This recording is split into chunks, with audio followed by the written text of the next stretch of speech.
Hay algo muy particular y muy especial que Dios quiere que nosotros entendamos, y es qué es la verdadera alabanza y qué es la adoración. Por varios tiempos, para los que ya llevamos un tiempo en el Evangelio, muchas veces hemos mal aprendido, y vamos a llamarlo de esta manera, de que alabanza y adoración son cosas que tienen que ver con la música, lo cual es totalmente incorrecto. Es al contrario, la música es parte de la alabanza y la adoración, pero no quiere decir que la música es alabanza y adoración. No sé si me entendió el concepto. ¿Me entendió? ¿Me está siguiendo? Entonces, Dios quiere que nosotros entendamos que no se necesita música para alabar, ni se necesita música para adorar. Que yo en mí mismo, que nosotros en sí mismos nos tenemos que convertir en alabanza y en adoración para Dios. Lo vamos a ver en la palabra. Cuando David escribe este salmo, si usted lee detenidamente, una de las cosas que más llama la atención en este salmo es, dice David: me rodeó el infierno, los lazos de la muerte me rodearon, mis angustiadores me persiguieron porque eran más fuertes que yo. Pero dice que él invoca al Señor, y la puesta en escena de Dios ocurren muchos acontecimientos y da la imagen de que es algo estrambótico, impresionante, y dice que Dios lo rescata a él de donde él se encontraba. Entonces, una de las cosas que nosotros vamos a aprender en este tiempo es cómo yo peleo las batallas siendo alabanza y siendo un adorador, porque eso es lo que Dios quiere que nosotros aprendamos. Y cómo muchas de las cosas que van a venir a nuestras vidas van a tener que ser disipadas mediante la alabanza y la adoración, es decir, mediante lo que yo me he convertido en Dios. Amén. Eso es importante que nosotros lo entendamos. Entonces, vamos a hacer un estudio simple sobre las dos palabras principales de alabanza y adoración en esta mañana. Yo se la voy a definir.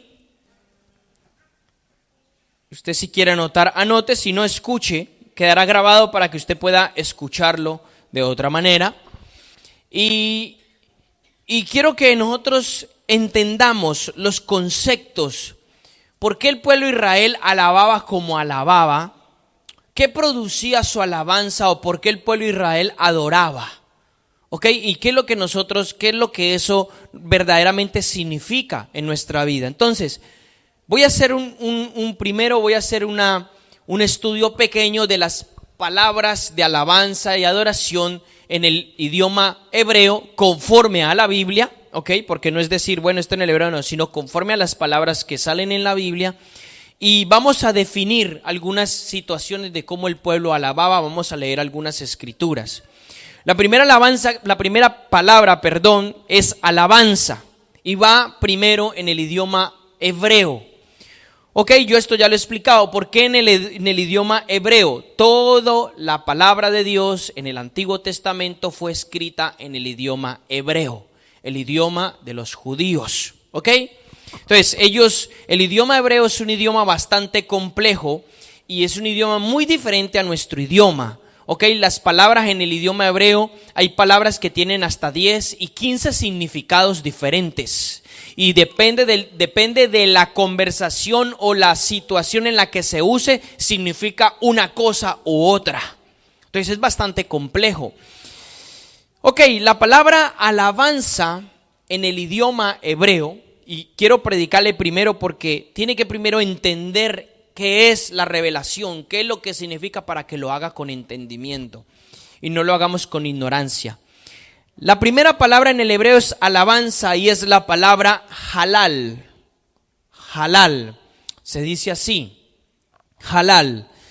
Su significado, ahora le digo dónde aparece esta palabra. Su significado significa, escuche, hacer brillar, hacer espectáculo, alardear clamorosamente.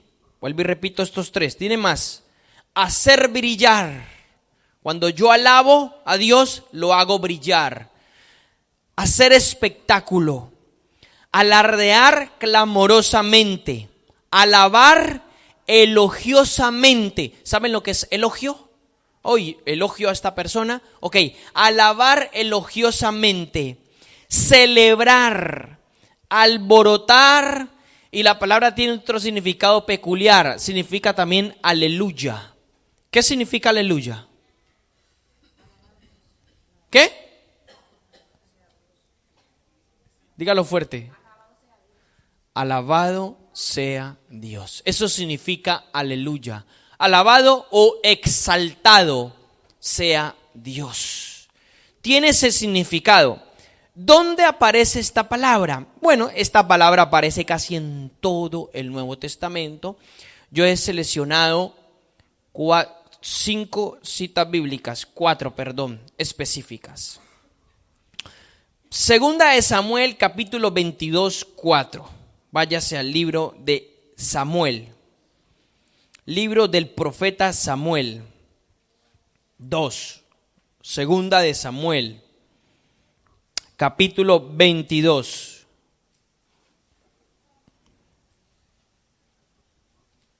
Versículo 4.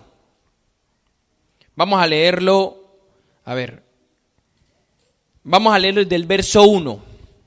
Vamos a leerlo desde el verso 1 hasta el verso 4. Dice, Salmo de alabanza de David. Dice el título. ¿Lo está viendo en su Biblia? Ok. Escuchemos esto. Dice, habló David las palabras de este cántico al Señor el día que el Señor, escuche, mire lo que dice. Vuelvo y repito, habló David las palabras de este cántico al Señor el día que el Señor lo libró de la mano de todos sus enemigos y de la mano de Saúl, y dijo, el Señor es mi roca, mi baluarte y mi libertador. ¿Le suena esto? Lo acabamos de leer. Salmo 18. El Señor es mi roca, mi baluarte y mi libertador, mi Dios, mi roca, en quien me refugio, mi escudo y el cuerno de mi salvación, mi altura inexpugnable, mi refugio, Salvador mío, tú me salvas de la violencia. Verso 4. Invoco al Señor, que es digno de ser halal. ¿Ok? Aquí aparece la palabra. Dice la Biblia, quien es digno de ser alabado, y soy salvo de mis enemigos. Ok, el verso en el hebreo dice, invoco al Señor, quien es digno de halal. ¿Y qué significa halal? De hacer brillar, de alardear clamorosamente, de alabar elogiosamente, de celebrar, de exaltar. Entonces, cuando estamos hablando de alabanza, estamos hablando de que yo tengo que ser un elogiador clamorosamente hacia Dios. Entonces, mucha gente habla, vamos a alabar a Dios, y lo primero que hace es coger y pedirle a Dios cosas. Dios, necesito esto, necesito el pan para mañana, necesito esto, necesito el autobús, necesito... Y todo es un pedir. Cuando Dios quiere que nosotros comprendamos que en la alabanza está la victoria. No hace falta pedirle a Dios, solo hace falta alabarlo y adorarlo. La Biblia dice que Dios conoce nuestras necesidades. ¿Estamos de acuerdo? No hace falta. Él la conoce. Él sabe si usted tiene el calzado roto y necesita unos zapaticos nuevos. Pobrecito. ¿Sí me hago entender? Dios lo sabe. Pero nosotros tenemos que comprender qué es alabanza y cómo nosotros alabamos a Dios. Entonces, ¿qué estamos diciendo? ¿Cómo entonces empezamos a alabar a Dios? Cuando hacemos brillar su nombre, cuando hacemos un espectáculo, en el buen sentido de la palabra, no de burlarnos. Cuando lo alardeamos clamorosamente, cuando lo alabamos elogiosamente, cuando celebramos su presencia, cuando exaltamos su nombre. Eso es alabar a Dios. Ahí aparece la palabra halal. En toda la palabra que aparece la palabra alabar, hay varias palabras, pero la mayoría, la predominante es la palabra halal. ¿Usted cómo sabe eso? Pues porque yo estudio la palabra a esa magnitud y me doy cuenta. Entonces, halal es una palabra que nosotros debemos de entender qué es el concepto de alabanza. Entonces, aquí viene el punto. ¿Necesito entonces una canción o un cantante para alabar a Dios? Por supuesto que no. Yo soy alabanza. Mi vida es alabanza a Dios. ¿Me hago entender? Entonces, la gente se ha acomodado a conceptos que no tienen que ver.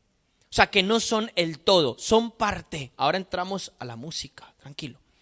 Entonces, ese es el punto. ¿Cómo alabo yo al Señor? Cuando lo alabo elogiosamente, cuando hago brillar su nombre. ¿Me hago entender? ¿Cómo? Con expresión de palabras. Entonces, la gente muchas veces llega, vamos a alabar a Dios, y la gente está ahí con cara de limón, que no quiere ni sacar ni una palabra y está ahí así. Tiene que ser expresivo y alabar a Dios. ¿Dios no ha sido bueno con usted? Sí. Entonces tiene que tener un mínimo de expresión de gratitud. ¿Me hago entender? Entonces, ese es el concepto de alabanza. Otro verso bíblico. Ahora, Segunda de Crónicas, capítulo 5. Segunda de Crónicas, capítulo 5, versículo 13. Los últimos versos del capítulo. Segunda de Crónicas, capítulo 5, versículo 13. Aquí viene algo especial. Mire lo que dice. Cuando los trompeteros, vamos a hacer una cosa. Vamos a versículo 11. Váyase un poquito atrás, para poner en el contexto. Dice, y sucedió que cuando los sacerdotes salieron del lugar santo, porque todos los sacerdotes que estaban presentes se habían santificado sin tener en cuenta las clases. Todos los levitas eran los que servían al Señor. Todos los levitas cantores, aquí entran los cantores. Asaf, Gemán y Jedutum. Estos eran unos nombres específicos de unas personas que eran los jefes de ello. Y sus hijos y sus parientes, vestido de lino fino, con címbalos, con arpas y con liras, instrumentos de viento e instrumentos de cuerda. Estaban de pie al oriente del altar y con ellos 120 sacerdotes que tocaban trompetas, instrumentos de viento.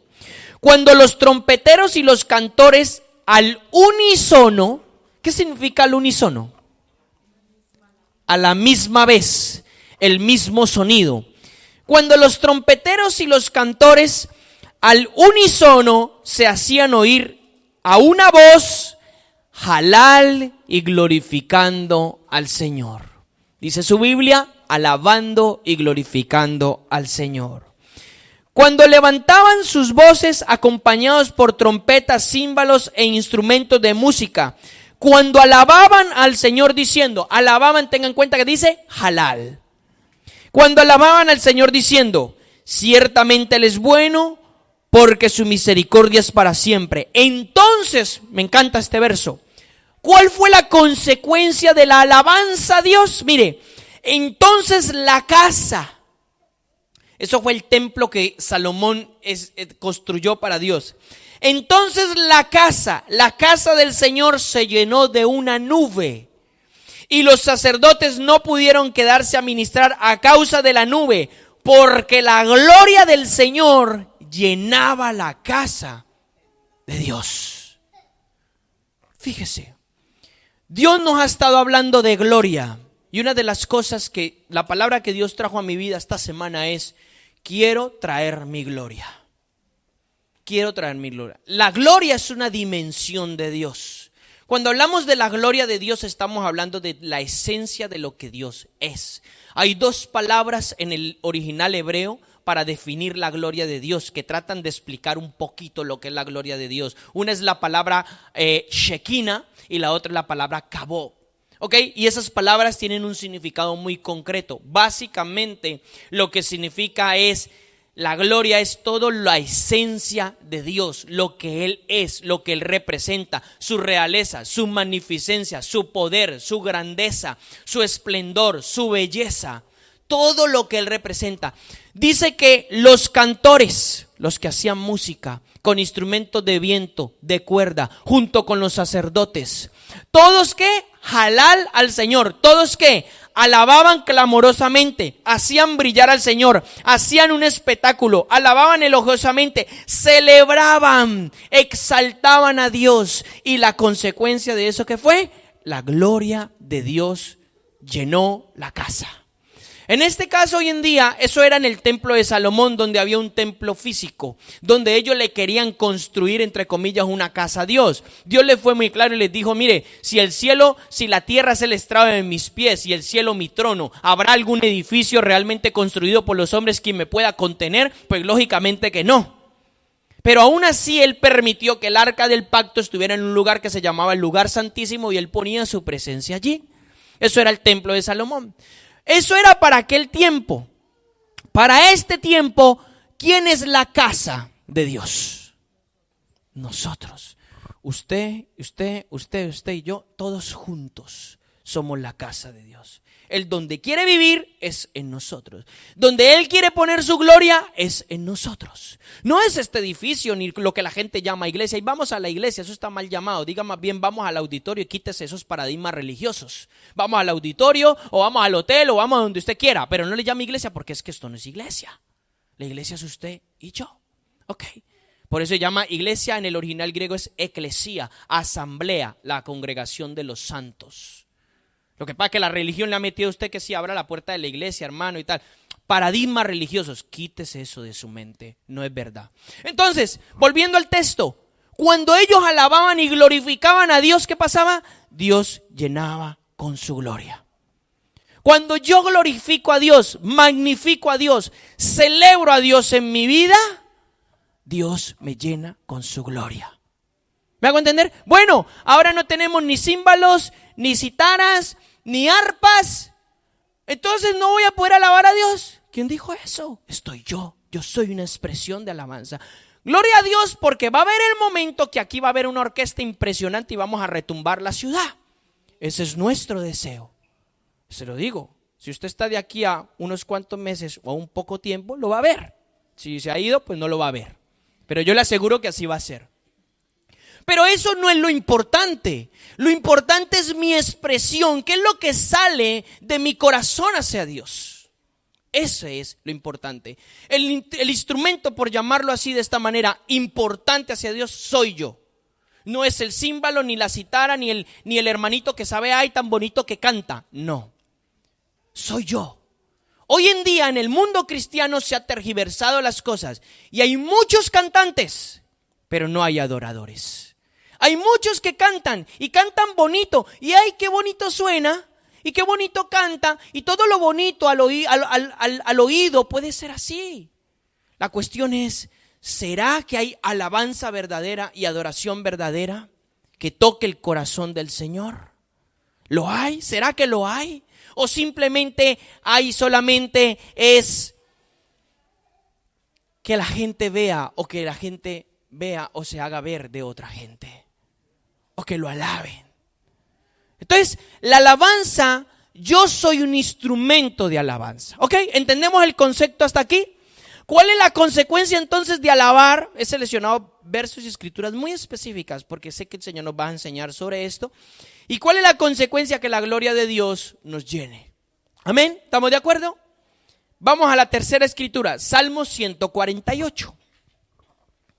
Salmos 148. Los salmos en estos son excepcionales. No se preocupe que yo le he preparado una tarea para su casa también. Póngase contento. Ay, nos va a mandar siempre tareas. Pastor no tiene nada más que hacer que mandarnos para tareas. No, póngase contento. Tiene que investigar y meterse con la palabra. La palabra es el cimiento de su vida, de nuestra vida, todos los aspectos. Salmo 148. Vamos a leerlo desde el verso 1 hasta el 7. Mire lo que dice el Salmo 140. Los salmos son excepcionales. La gente le llama los salmos, escuche, los salmos, aparte de que eran canciones, eran profecías. La mayoría de los salmos. La gente también le llama a la gente que canta salmistas. No está muy del todo acertado, pero bueno. No está muy del todo acertado, pero bueno, vale, dejémoslo así, no pasa nada.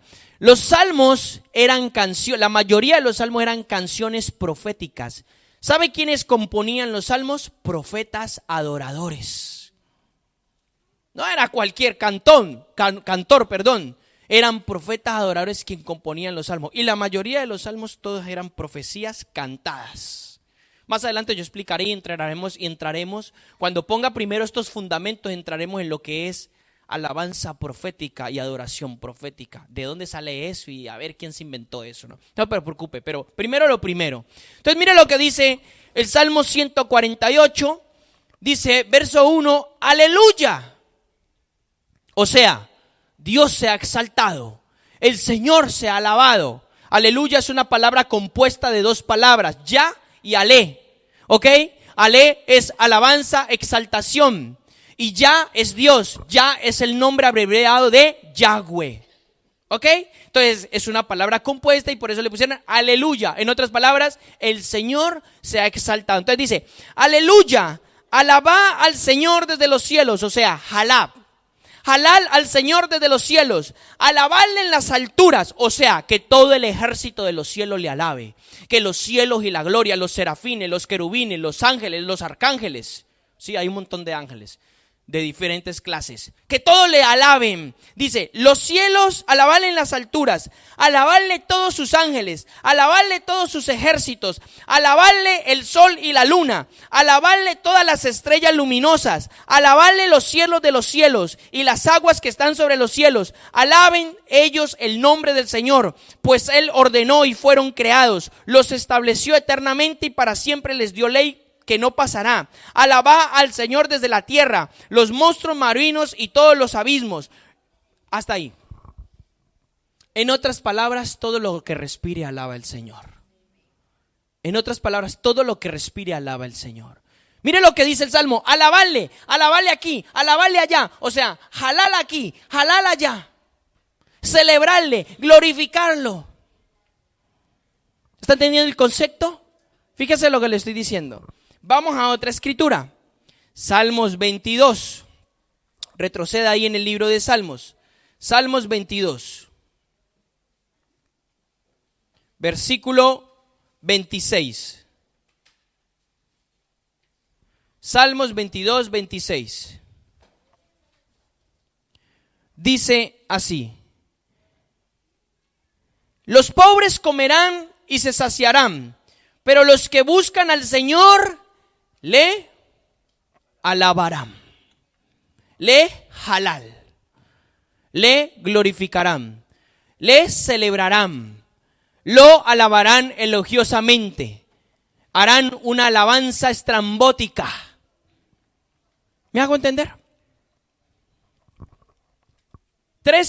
4 citas bíblicas que escogí para expresar lo que es alabanza.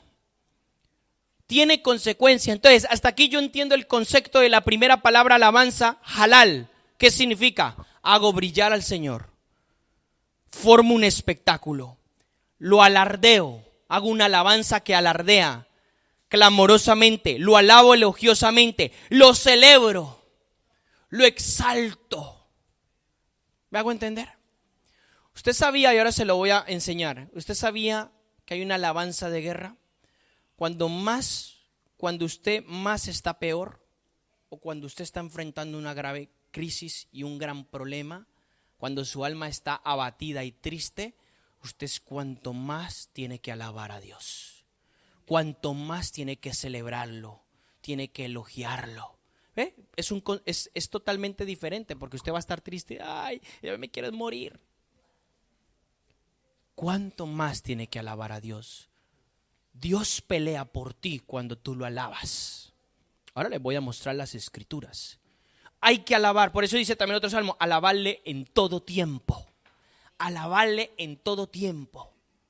En todo tiempo la alabanza está de continuo en mi boca. Incluso David llega a escribir, aún cuando estoy en el lecho, o sea, en mi cama, te alabo, Señor. Aún te alabo, Señor, en mi cama.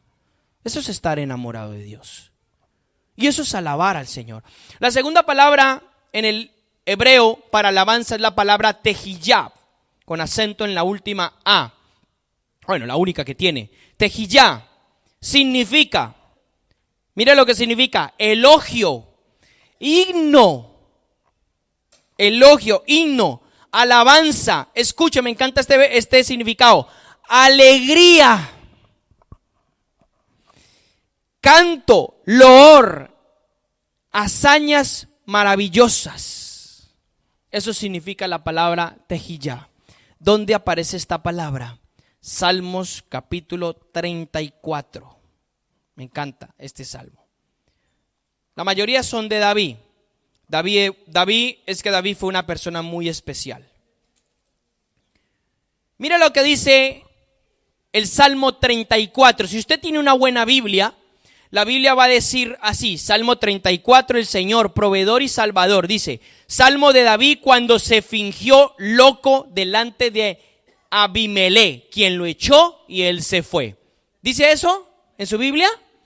Ok, Abimelech era un rey filisteo, de los malos, de los enemigos de David.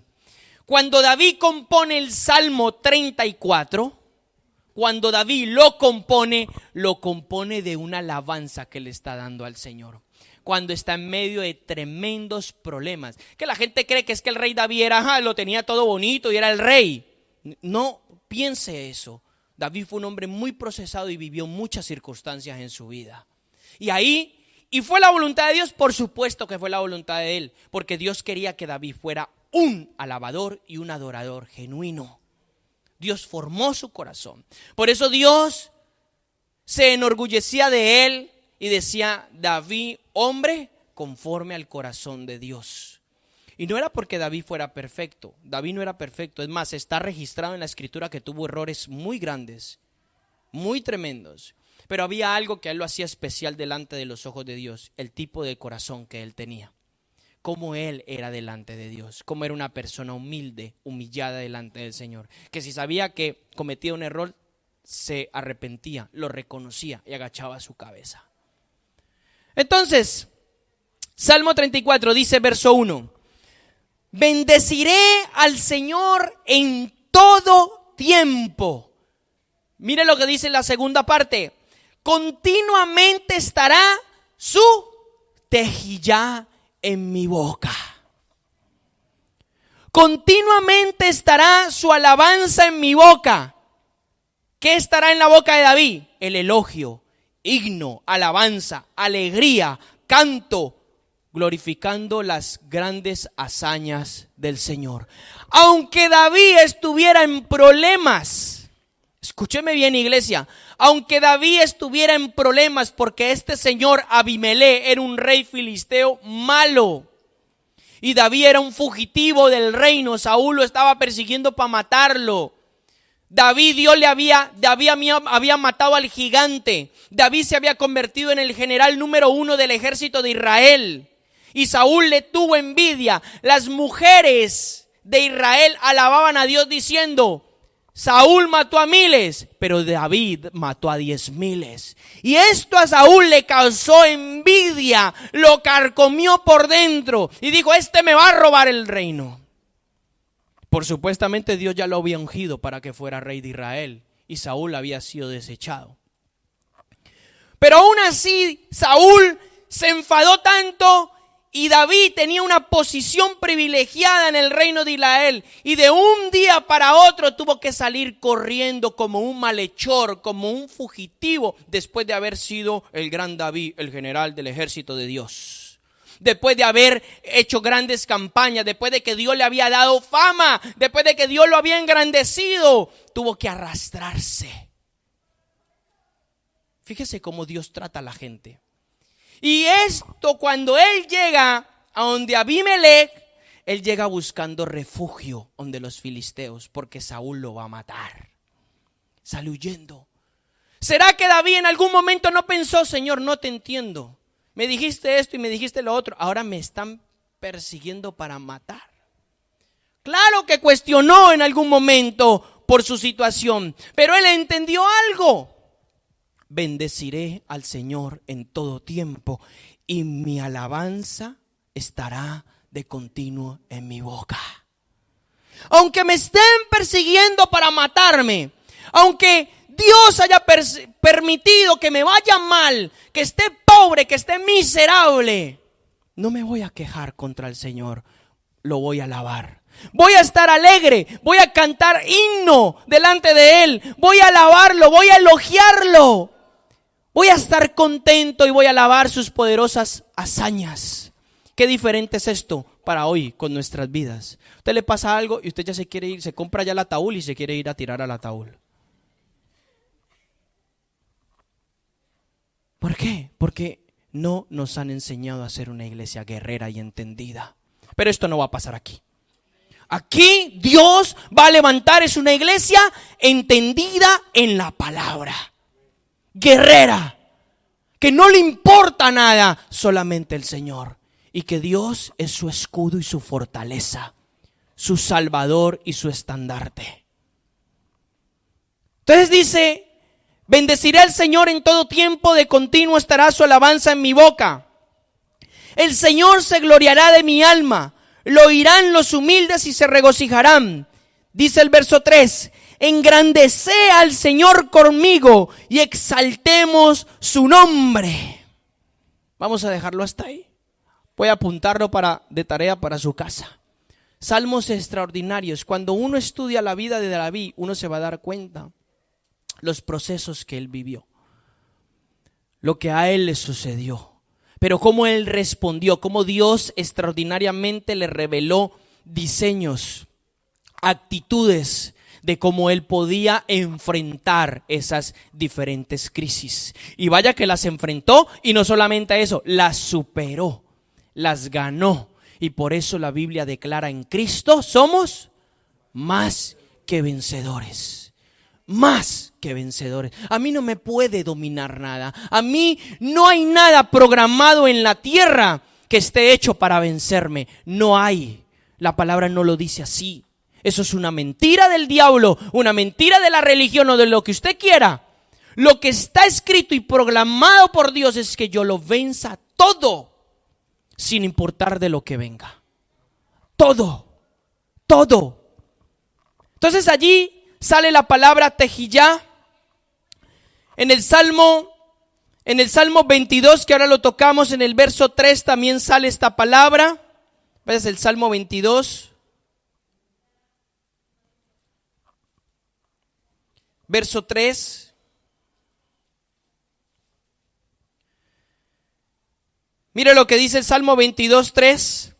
Sin embargo, tú eres santo, que habitas entre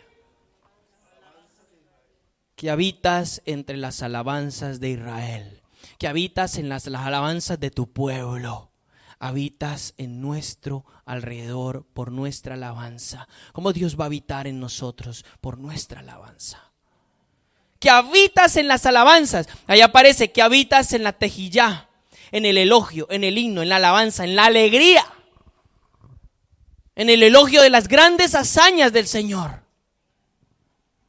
Y el Salmo 79, 13.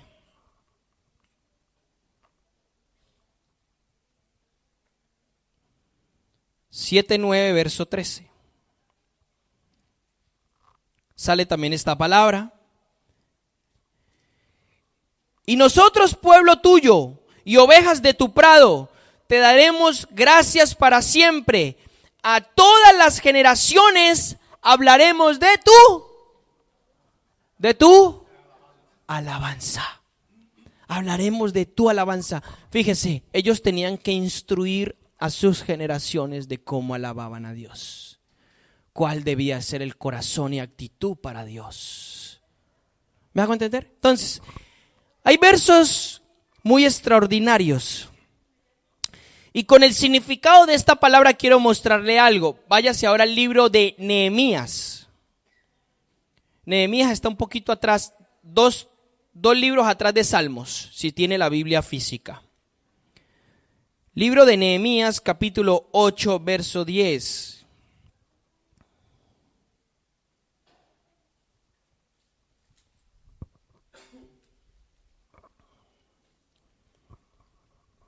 Estamos allí, Nehemías 8:10. Dice: también les dijo: id, comed de la grosura, bebed de lo dulce. mandar raciones a los que no tienen nada preparado, porque este es el día santo para nuestro Señor. No os entristezcáis, porque la alegría del Señor es vuestra fuerza. El gozo del Señor es vuestra fuerza. ¿Qué era? Esto a lo mejor usted lo ha escuchado como un cliché en el mundo cristiano. El gozo del Señor es su fuerza. Pero ¿cómo obtiene usted el gozo del Señor? Mediante la alabanza. ¿Cómo creía usted que tenía el gozo? Mediante la alabanza. ¿Cuál es uno de los significados de la palabra tejillá, alabanza en el hebreo? Alegría, gozo. ¿Cuál es uno de los frutos del Espíritu Santo? Gozo. Gozo. Entonces, ¿qué me está diciendo? ¿Qué le está diciendo a Nehemías? Cuando Nehemías está diciendo esto al pueblo, ellos están en una crisis, están reedificando los muros, hay enemigos, hay oposición, no lo tienen fácil. Y él le dice, no os entristezcáis, la alegría del Señor, el gozo del Señor es vuestra fortaleza. ¿Qué está enseñando la Biblia? La Biblia está enseñando, cuando yo alabo y tengo gozo en medio de las crisis, es cuando Dios me va a dar la victoria. Esa es la actitud que Dios quiere de mí, no que yo me ponga a llorar y a quejarme. ¿Por qué no tengo esto? ¿Por qué no logro esto? ¿O por qué me está pasando esto? Tengo que alabarle al Señor. Tengo que gozarme. Sí, pero ¿cómo hago esto yo si estoy triste? Escúcheme, la tristeza es un sentimiento del infierno. No tiene que aceptar la tristeza. Tiene que alabar al Señor. Aun cuando tu alma no quiera alabar, cuando tu alma se sienta triste, vacía y deprimida, tú alabas al Señor. Porque estás en el espíritu y no en el alma. Y tu alma se condicionará a lo que el espíritu haga o diga. Y eso vendrá a ti, gozo, paz a tu vida. ¿Me hago entender? Luego Isaías capítulo 12. Váyase ahora a Isaías capítulo 12, libro del profeta Isaías, un poco más adelante. Verso 2, capítulo 12, verso 2. Dice así, vamos a leerlo hasta el verso 6, todo. Dice, he aquí Dios es mi Salvador, confiaré y no temeré, porque mi fortaleza, escuche lo que dice, y mi canción es el Señor, Él ha sido mi salvación. Con gozo sacarás agua de los manantiales de la salvación, y aquel día dirás, da gracias al Señor, invoqué su nombre, haced conocer entre todos los pueblos sus obras, hacer recordar que su nombre es enaltecido o exaltado. Luego dice, cantad alabanzas al Señor, o sea, cantad tejillá al Señor, porque ha hecho cosas maravillosas. Sea conocido esto por toda la tierra. Clamá y grita de júbilo, habitantes de Sión. Grita de júbilo, de alegría, porque grande es en medio de ti el Santo de Israel. Esto a mí me cambia el chip, me cambia la perspectiva. Yo no puedo estar ya quejándome, yo no puedo estar ya llorando, yo no puedo estar ya con una actitud de un bebé. Yo tengo que entender qué es lo que Dios quiere de mí. Yo tengo que saber qué es alabar a Dios. Porque el pueblo de Israel, los judíos, pudieron superar todas las crisis. Porque en medio de que algunos eran rebeldes, habían otros que eran sinceros y entendieron cómo alababan a Dios. ¿Cuál debe de ser mi actitud entonces? Hay que alabar al Señor en todo tiempo. El gozo del Señor es mi fortaleza. La alabanza me equipa para enfrentar las crisis o momentos que el diablo me quiere traer tristeza y depresión. Yo lo derroto solamente con la alabanza hacia el Señor. Ahora se lo voy a demostrar bíblicamente.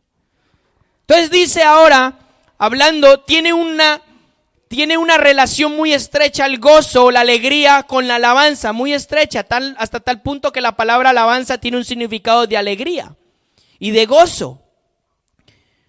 Por ejemplo, Habacuc, capítulo 3, libro del profeta Habacuc, más adelante de Isaías. Capítulo 3, versículo 3. Le voy a hablar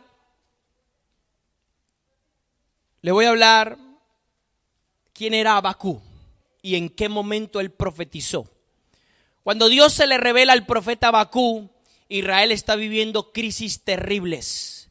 La injusticia social es terrible, social y moral.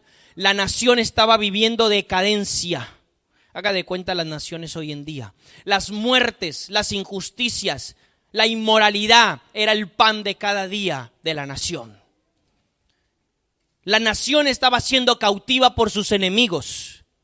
Y una de las cosas que Dios le revela al profeta es esto. Habacuc capítulo 3, versículo 3, dice: Dios viene de Temán y el santo del monte de Parán. Su esplendor cubre los cielos y de su alabanza está llena la tierra. De su canto, de su himno. Y luego váyase al verso 17, allí mismo.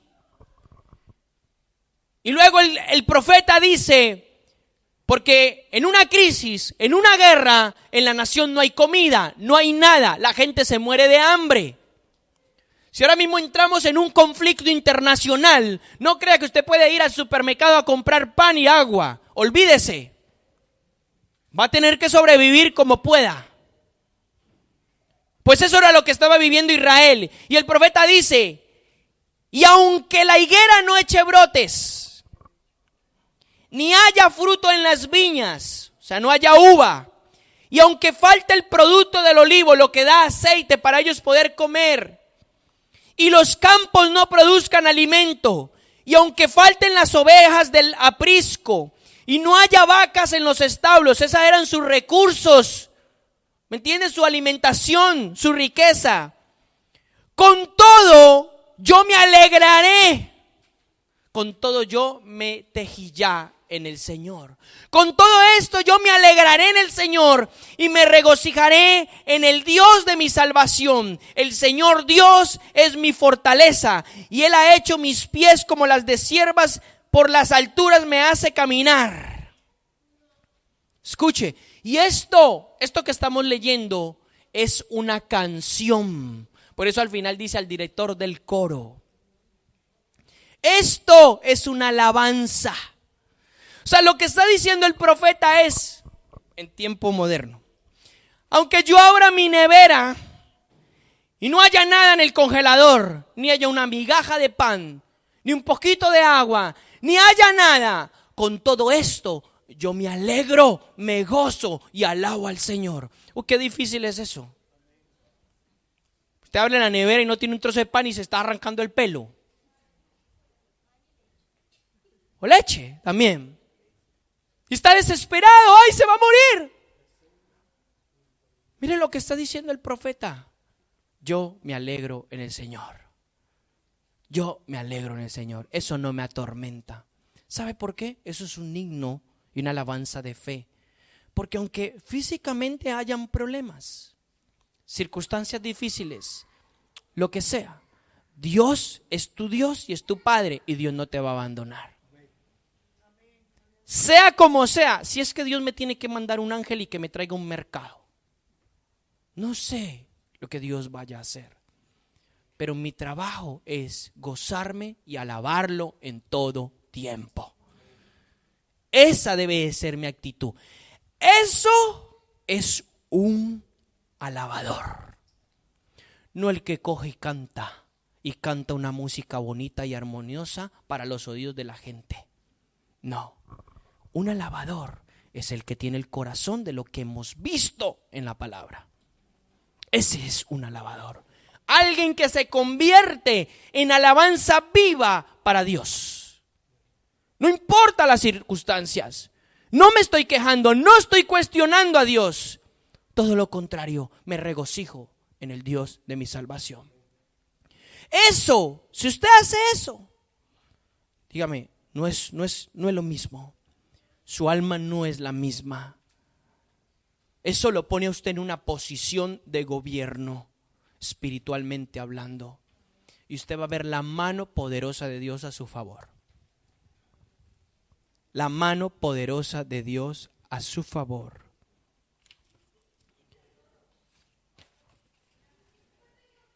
En el idioma griego, la palabra alabanza es sencilla. El idioma griego es mucho más sencillo para ahora escribir la Biblia. En el idioma griego la palabra alabanza, la cual sale en todo el Nuevo Testamento, no hay más palabras, solo una, no como en el hebreo que hay varias. Es la palabra en el griego eulogia. Mire cómo se llama. Eulogia, perdón, es con tilde en la U y tilde en la A, es eulogía. Así, está bien pronunciado. Así. Resulta que yo escucho, a mí me gusta, resulta que hay un hombre que se llama Harry, es un profeta, y está en la ciudad de Tesalónica, Grecia, ¿ok? Tesalónica todavía existe y es una ciudad de Grecia. Yo lo escucho al hombre predicar en griego, lo escucho, aunque yo no entienda ni papa, yo lo escucho. Muchas de las palabras que yo estudio en el griego, porque yo estudio bastante en el griego, sus palabras, sus significados, él las dice. Y cuando él las dice, yo capto lo que él está diciendo. Y él habla de dunamis, él habla de neuma, que es espíritu, él habla de todo eso. Y él en griego, búsquelo por internet. Él es un líder que Dios levantó en el ministerio, de el profeta T.B. Joshua.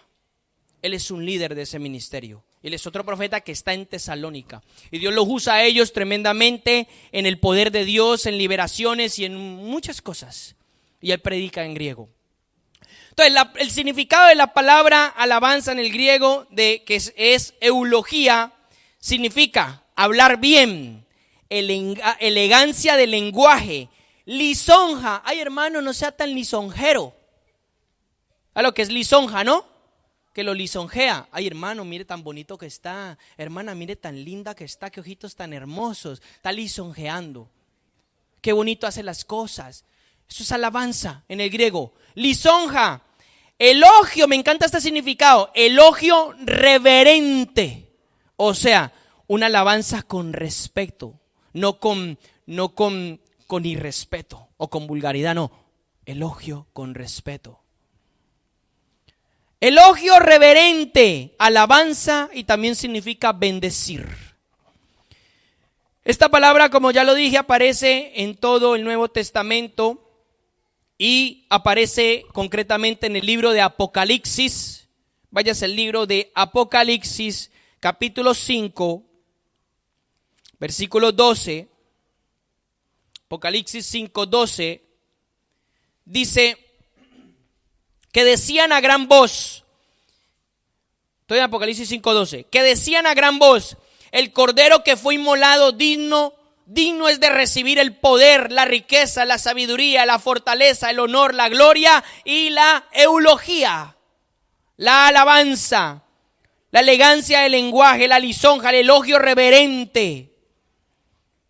Dice, y toda cosa creada que está en el cielo y sobre la tierra y debajo de la tierra y en el mar, todas las cosas que en ellos hay, oí decir al que está sentado en el trono y al Cordero, o sea, al Padre y al Hijo, sea la alabanza, la honra, la gloria, el dominio por los siglos de los siglos. Y los 4 seres vivientes decían amén, y los ancianos se postraron y adoraron. Ahora vamos a estudiar qué es se postraron y adoraron. Espere que primero estamos en la primera parte. Y los ancianos se postraron y adoraron. Alababan a Dios. Fíjese que todos los cielos alaban a Dios. Hay ángeles, dice la Biblia, hay ángeles que están en la presencia del Señor alabando a Dios. Allí no hay tiempo, allí no duerme nadie. Usted es el único dormilón aquí. Allí no duerme nadie. Allí todo el mundo alaba al Señor. Santo es el Señor, grandioso es. Todo el ejército de los cielos alaban, se maravillan de la gloria refulgente, de la magnificencia del Señor. ¿Por qué entonces al pueblo del Señor aquí le cuesta la vida alabar al Señor? Le cuesta abrir su boca, parece que Parece que le domina la boca, le pesa los párpados. ¿Por qué? Tiene que ser con una actitud, tenemos que cambiar la actitud de nuestro corazón. Esto es una fiesta. Alabar al Señor es una fiesta. Yo tengo que estar contento. Fiesta en el buen sentido de la palabra. Le voy a decir algo que lo va a confrontar. Cuando usted estaba en el mundo y se iba de fiesta, no le importaba llegar al otro día a las 12 y si es posible llegar 2 y 3 días de seguido de fiesta. Y usted está aquí 1 hora alabando a Dios y ya le duelen los pies.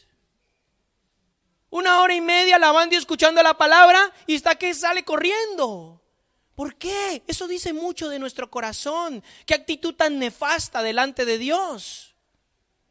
Pero eso sí, cuando le ponían la bachatica, el vallenato y el reggaetón, eran 3 días seguidos y no le dolía nada. Perdóneme que se lo diga. Así hemos sido de sinvergüenzas. Y cuando Dios nos enseña que debemos de estar agradecidos con Él y que no nos debe de importar el tiempo, que no nos debe de importar nada por estar alabándolo a Él, debemos de tener esa actitud. Debemos de tener esa actitud. ¿Es así o no es así? Perdóneme que le hable con franqueza, pero la palabra tiene que ser franca. Si no nos alineamos a lo que Dios quiere en nuestra vida, entonces ¿qué vamos a hacer? Vamos a seguir jugando al cristiano o al crispeto, más bien le digo yo. Vamos a seguir jugando a la iglesita y esto no es así. Dios quiere que nosotros seamos serios, sinceros, comprometidos. Si queremos ver verdaderamente la gloria de Dios en nuestra vida, yo tengo que alinearme a lo que dice Él. No a lo que dice el mundo, ni lo que el mundo enseña. ¿Me hago entender? Entonces, eso es básicamente alabanza. Ya ve que no es el énfasis en la música. La música es parte de la alabanza. Entonces, ¿cómo debo yo de alabar a Dios en mi intimidad? Salte, dance, brinque, arrástrese, ríase. Magnifique al Señor en su corazón. Póngase música, danza. Le voy a decir, va a llegar el tiempo que vamos a tener aquí una orquesta que la ciudad se va a retumbar de la fiesta que vamos a montar, en el buen sentido de la palabra. Porque nosotros hemos entendido que tenemos un Dios que hay que celebrarlo y hay que glorificarlo, porque Dios es bueno y para siempre su misericordia. Y con eso los demonios de la ciudad y de la nación van a tener que salir por patas, porque hay un pueblo que tiene poder de Dios, que tiene poder de Dios. Me he propuesto este año, con la ayuda de Dios, si Dios me lo permite, porque Dios ya me habló de esto, espero que sea este año 2020, me he propuesto a tomar uno de los parques de Valencia donde hay un auditorio al aire libre para esta primavera-verano. Y Dios va a traer, no tenemos batería, no tenemos, me da igual lo que no tengamos, yo soy una alabanza a Dios, me da igual. Pero yo sé que Dios va a poner algo allí y vamos a alabar a Dios al aire libre. Si usted conoce el Parque de la Cabecera en Valencia, ahí hay una capacidad para unas 1000 personas si quiere sentadas. Y todo el parque está abierto. Si gente del mundo ha hecho fiesta allí y cosas que no honran a Dios, ¿por qué no lo vamos a hacer nosotros que honramos a Dios? Y podemos tomar ese local o ese sitio, por decirlo de alguna manera. ¿Ah? Yo no sé si usted está conmigo. ¿Quiénes están conmigo? Y el que no está contra mí. Está contra Dios. Es de broma. Ok, se trata de eso. Ay, hermano, pero es que usted no tiene nada. Me da igual. Tal vez no tenga nada físicamente, tal vez no tenga las finanzas, tal vez no tenga los instrumentos, pero tengo algo que puede traer todo eso de la noche a la mañana. Fe. Fe. Dios quiere fe. Sin fe es imposible agradarle a Dios. Fe. Y cuando eso suceda, no va a ser mérito del líder. Dios fue quien lo hizo. Y Dios lo hizo, ¿sabe por qué? Porque hubieron personas valientes que le creyeron y que estuvieron dispuestas a desafiar el sistema y a desafiar todo lo que hay, solo por celebrar y magnificar el nombre de Dios. Entonces eso es alabanza.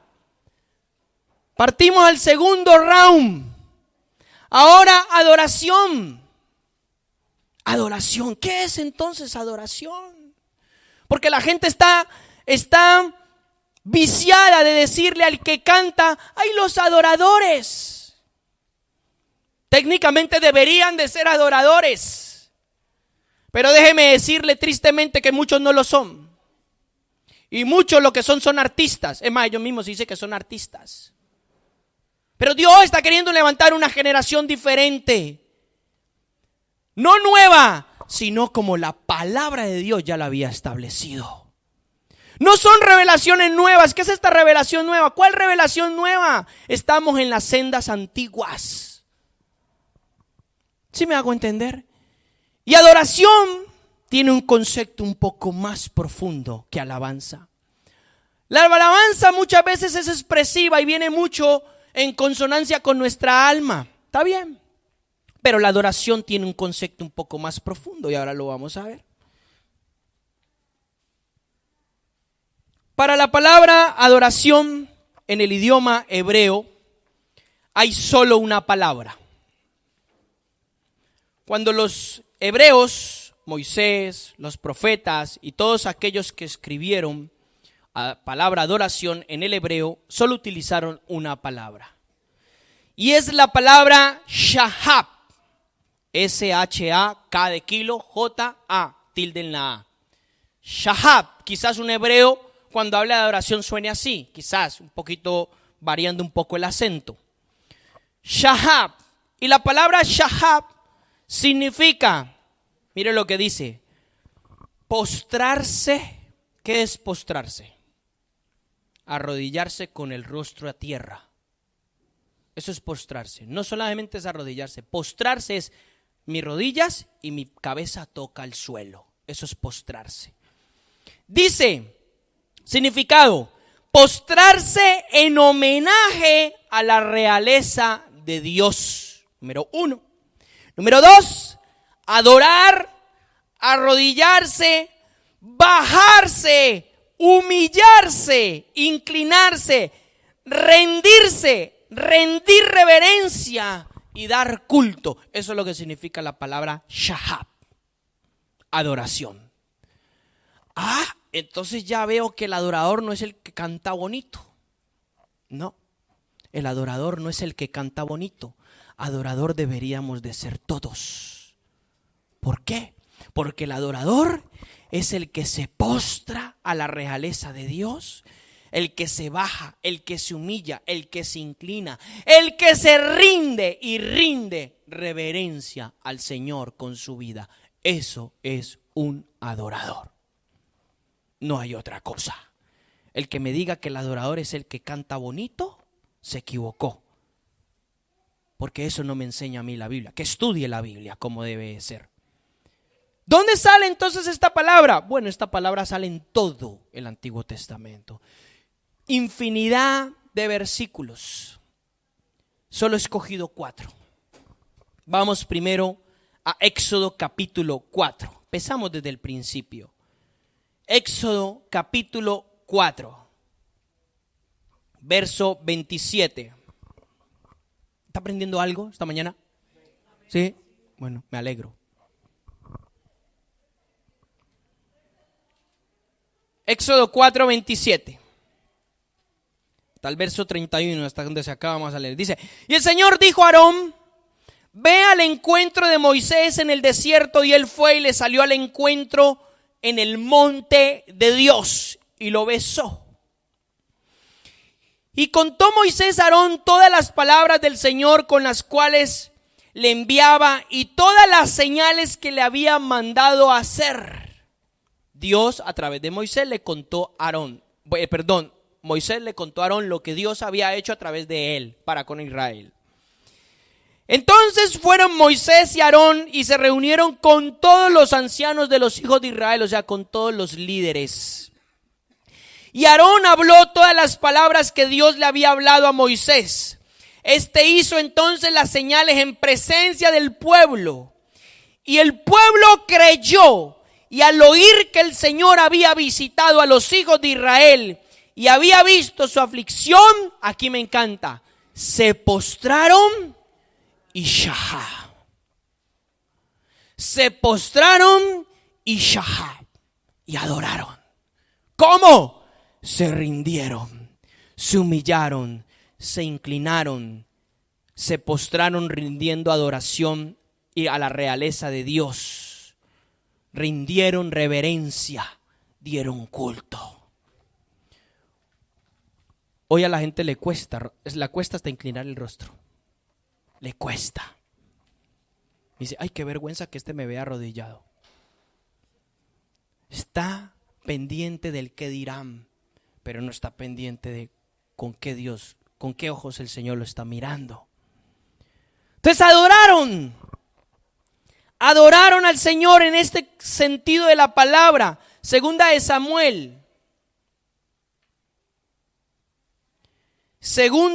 Samuel 12:20.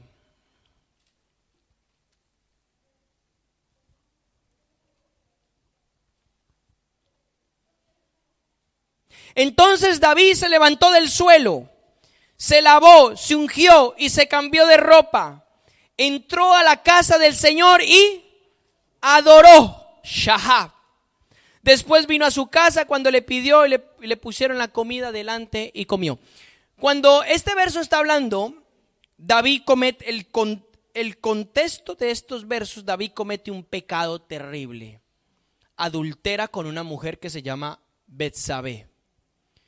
Mata a su esposo indirectamente, no directamente, pero lo mató indirectamente porque lo puso en un lugar para que a él lo mataran, adrede. Mata al esposo de Betsabé, coge a Betsabé y se la coge para él. Se acuesta con ella, el sinvergüenza. Tiene pecado con ella y ella tiene un hijo. Cuando ella tiene un hijo, David ora al Señor. Antes ya de orar David por el hijo, Dios lo confronta a David con el profeta Natán. Viene Natán, que era un profeta de la corte de David. David también era profeta, pero escuche, necesitaba a otros que escucharan también la voz de Dios. Él estaba ciego, estaba enceguecido, no veía su pecado. Si usted lo puede leer en 2 de Samuel, creo que está en capítulo 19. Escuche. Y Natán le dice, Dios te dice esto, David. Lo confronta. David llora, se postra, se arrepiente. Nace el bebé y él ora para que Dios le preserve la vida a ese bebé. Ayuna y Dios le dice, ese niño no va a vivir. El niño muere. Cuando el niño muere, David, es lo que hemos leído, se levanta, deja de ayunar, se viste y lo primero que hace, adora al Señor, aceptando su voluntad. Se rinde, se humilla, se inclina ante el Rey de Reyes. ¿Por qué entonces el corazón de David era tan apreciado delante de Dios? Por cosas como estas. Decían mucho de su corazón. Adora al Señor, aun cuando Dios no le corresponde un capricho de él. Porque él quería que el niño viviera. Y Dios le dice, no va a vivir. Ese hijo es el producto del pecado. Y no vive. Y David lo acepta y lo adora. Fíjese que él no se enfada. A nosotros nos pasan muchas cosas y usted ya está enfadándose con Dios. Ay, por tu culpa, no sé qué. Va. No, adora al Señor. Extraordinario, ¿no? Tercera escritura, Primera de Crónicas 29:20. Primera de Crónicas 29:20. ¿He dicho sí? ¿He dicho eso? Ok.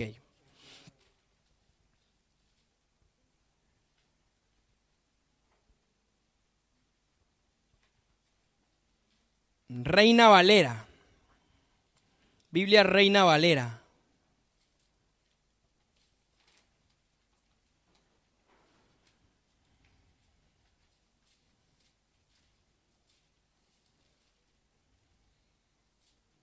Deme un segundo que no encuentro la Biblia.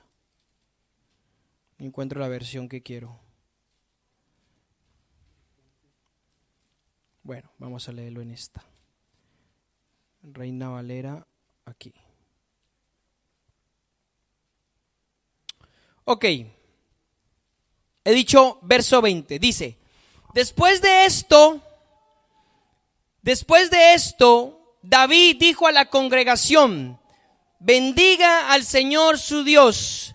Entonces toda la congregación bendijo al Señor, Dios de sus padres. Se inclinaron y adoraron delante del Señor y del Rey. Se inclinaron y adoraron delante del Señor del Rey.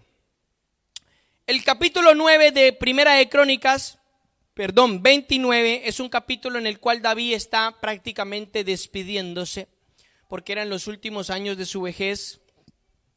Posterior a este discurso, quizás fue el último discurso en público que él tuvo, y de ahí falleció.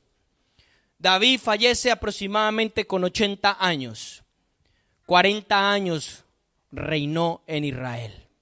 El reino de David fue el reino más grande, más esplendoroso, más bonito, más triunfador, más próspero de todos los reinos que hayan habido en Israel hasta el día de hoy.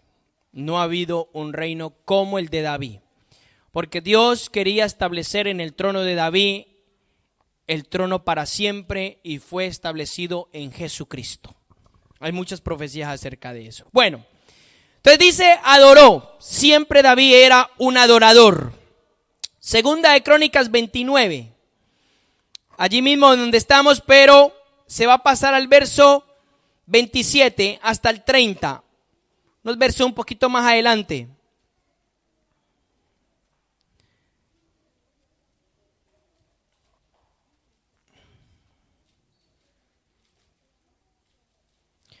Perdón, dije segunda, ¿no?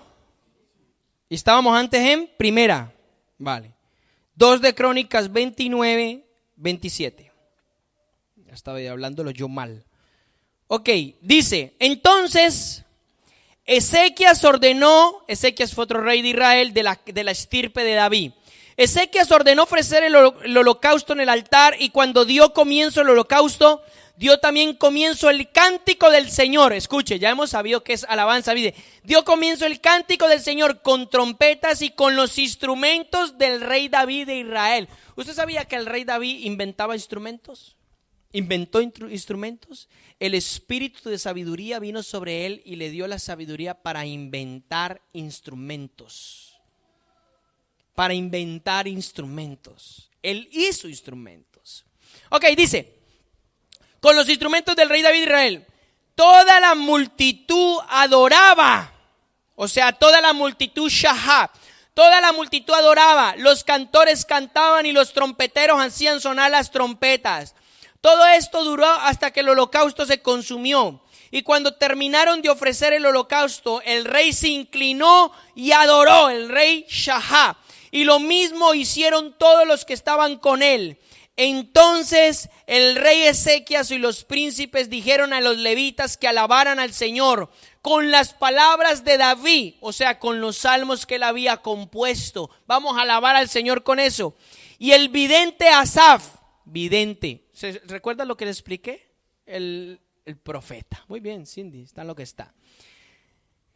Y el profeta Asaf, el vidente Asaf, y ellos alabaron con gran ¿qué? Alegría. Y dice, se inclinaron y ¿qué? Y adoraron. Shahá. Se inclinaron y adoraron.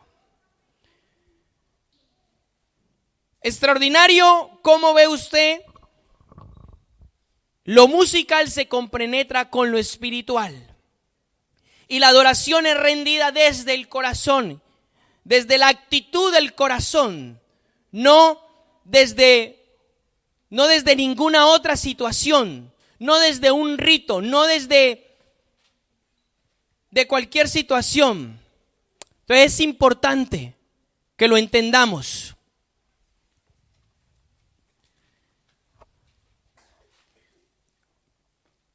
Segunda de Crónicas 20. Estamos en Segunda de Crónicas 29.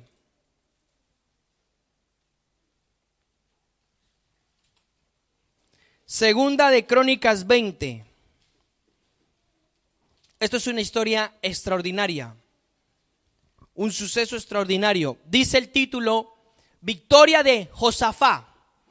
Josafá fue otro rey de la estirpe de David, de su generación según la carne. Josafá fue un hombre que, a pesar de que Israel estaba para este entonces Israel, cuando David muere y reina Salomón, y Salomón reina y Salomón se pervierte hacia el pecado, el reino de Israel se fragmenta en dos partes: el reino del norte y el reino del sur. El reino del norte empiezan a tomarlo otros reyes y cogieron la capital Samaria, y eran otros reyes que se habían autoimpuesto, no eran la genealogía de David. Y el reino del sur, es decir, el reino de Judá, el reino lo cogió la genealogía de David. Y entonces en los años, en las décadas, hubieron muchos reyes que se pervirtieron, y entre ellos salieron algunos que eran rectos y que mantenían quizás la actitud que había tenido David en cierto aspecto. Entre ellos Josafá. Entonces dice, Segunda de Crónicas 20, victorias de Josafá. Mire lo que va a haber en este pasaje. Vamos a leerlo del verso 1. Dice, y aconteció después de esto que los hijos de Moab y los hijos de Amón, Moab son los moabitas y Amón son los amonitas, eran pueblos y tenían ejércitos grandes, terribles.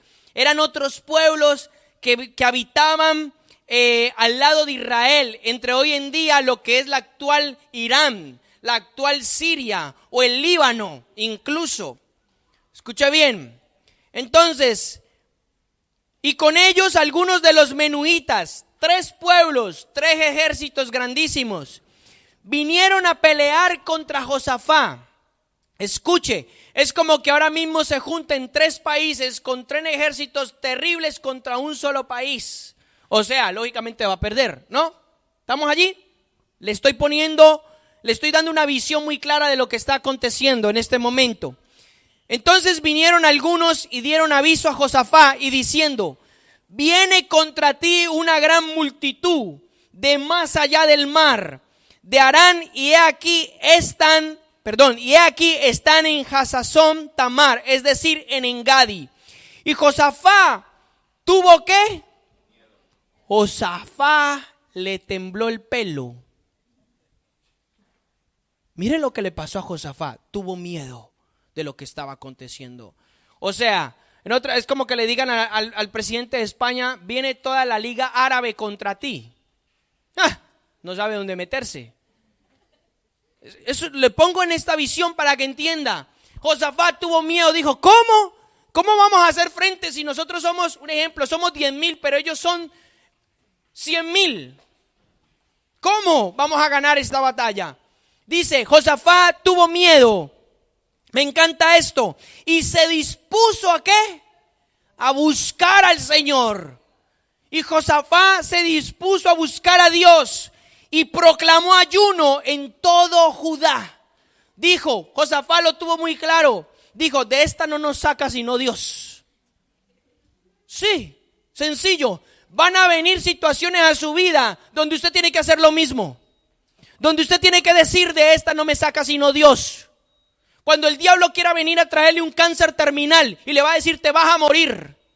Cuando el diablo quiere venir a traerle una gran miseria, una gran pobreza, un gran problema. Cuando el diablo quiere venir a destruirle su vida entera. Usted no va a tener más remedio que decir, de esta no me saca sino Dios.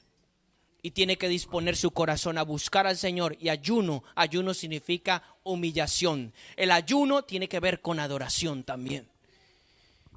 Y entonces el rey dijo, señores de Judá, aquí vamos a ayunar todos, hasta los animales no van a comer ni una ramita, porque nos vamos a humillar todos a Dios, porque si no, estos vienen y nos exterminan.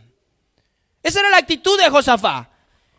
Y entonces, verso 4, y se reunió Judá para buscar la ayuda del Señor. Aún de todas las ciudades de Judá vinieron para buscar al Señor, todos se unieron. Sabían que esto era el holocausto, esto era una cosa terrible, los iban a exterminar. Entonces Josafat se puso en pie en la asamblea de Judá y de Jerusalén, en la casa del Señor, delante del atrio nuevo, y dijo: oh Señor, empezó a orar y dijo: oh Señor, Dios de nuestros padres, ¿no eres tú el Dios de los cielos? Pregunta, como diciendo, es una pregunta retórica, por supuesto que es el Dios de los cielos. Dice: ¿no eres tú el Dios de los cielos? ¿No eres tú el grande y poderoso? Le dice: ¿y no gobiernas tú sobre todos los reinos y las naciones? En tu mano hay poder y fortaleza, y no hay quien pueda resistirte. ¿No fuiste tú, oh Dios nuestro, el que echaste a los habitantes de esta tierra delante de tu pueblo Israel, y la diste para siempre a tu descendencia y a tu amigo Abraham? Sí, fue el Señor. Y han habitado en ella, y allí te han edificado un santuario a tu nombre, diciendo: si viene mal contra nosotros, espada, juicio, pestilencia o hambre, nos presentaremos delante de esta casa y delante de ti, porque tu nombre está en esta casa, y clamaremos a ti en nuestra angustia, y tú oirás y nos salvarás. Y ahora he aquí los hijos de Amón, de Moab y del monte de Seir, a quienes no prometiste que Israel invadiera cuando salió de la tierra de Egipto, por lo cual se apartaron de ellos y no los destruyeron. O sea, los israelitas tuvieron misericordia de ellos en la antigüedad. Mira cómo nos pagan, viniendo a echarnos de tu posesión, de la tierra que Dios les había dado a ellos, al que nos diste por heredad. Oh Dios nuestro, ¿no los juzgarás? Le dice Josafat, porque no tenemos fuerza alguna delante de esta gran multitud que viene contra nosotros. Josafat lo sabía, claro que lo sabían. No podían hacer frente a esa situación. No tenían, humanamente no tenían cómo ganar la batalla. ¿Le recuerda la guerra de los judíos de 6 días? Eso es hace poco, tiene menos de 100 años. Los judíos tuvieron una guerra que se llamó la guerra de los 6 días. 3 ejércitos, 3 naciones contra ellos, y los judíos ganaron. En 6 días los derrotaron. ¿Y cómo pudo ser eso? Porque Dios ama a Israel. Porque aunque Israel le haya dado la espalda a Dios, Dios no le ha dado la espalda a Israel. Fíjese que te estoy hablando ya de nuestros días. Esto es de nuestros días. Esto tiene menos de 100 años. ¿En dónde fue? 70 años más o menos tiene. Para que vea. Tenemos un Dios que es verdadero. Lo que estamos hablando ahora esto sí tiene por lo menos 3,000 años. Más o menos. O 2,500. Entonces dice, no los juzgarás porque no tenemos fuerza alguna delante de esta gran multitud que viene contra nosotros y no sabemos qué hacer, pero nuestros ojos están vueltos hacia ti. Y todo Judá estaba de pie delante del Señor con sus niños, con sus mujeres y sus hijos. Estaba toda la gente reunida. Entonces, aquí me encanta, verso 14. Entonces, ¿quién? Entonces el Espíritu del Señor vino en medio de la asamblea. Gloria a Dios por su Espíritu, lo amamos. Entonces el Espíritu del Señor vino en medio de la asamblea sobre un hombre llamado Jaasiel, hijo de Zacarías, hijo de Benaía, hijo de Geliel, hijo de Matanías, levita de los hijos de Asaf. Asaf era un vidente, Asaf era un profeta. O sea, este venía de una generación de profetas, de hombres de Dios. Y dijo, presta atención todos los habitantes de Judá. ¿Recuerda profecía? Escuche, Él va a profetizar. ¿Recuerda lo que era profecía? Edificar, confortar. ¿Qué era? Exhortar, edificar y consolar. Y también predicción. ¿Ok? Él va a empezar a profetizar. Y dice: presta atención, Judá, habitantes de Jerusalén, y tú, lo señala a él, y tú, rey Josafá, así os dice el Señor. ¿Cómo? ¿Qué dice? No temáis, ni os acobardéis delante de esta gran multitud, porque la batalla no es vuestra. ¿La batalla de quién es? De Dios. Gloria a Dios, hermano. Yo no sé si Dios le está ministrando en esta mañana. Yo siento una presencia del Señor. Escuche, dice: no teman, porque la batalla no es vuestra, la batalla es de Dios. Cuando dice Dios eso, hermano, ya le puede estar viniendo a usted toda la calamidad que quiera, no va a prevalecer. No van a ganar, porque el Dios, el Jehová de los ejércitos, el Señor Sabaoth, está con usted. Y Él lo va a rescatar.